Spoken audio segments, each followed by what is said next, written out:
Cuando el universo aún no tenía forma, los elementos permanecían inmóviles y la vida no podía desarrollarse.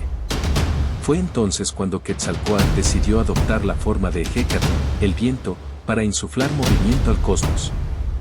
Hecate comenzó a empujar las estrellas, mover las aguas y hacer que la tierra respirara. Hecate sopló con fuerza, y su viento levantó al cielo hasta que encontró su lugar en lo alto.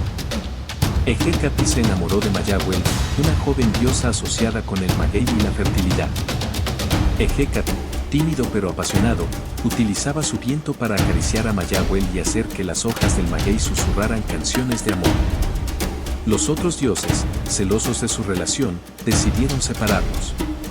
En un acto de sacrificio, Mayahuel permitió que su cuerpo se transformara en la planta del maguey, mientras que Hecate juró protegerla con su viento. Por eso, cuando el viento sopla a través de los campos de maguey, se dice que es Hecate cantando a su amada perdida. Te invito a ver la historia completa en mi canal.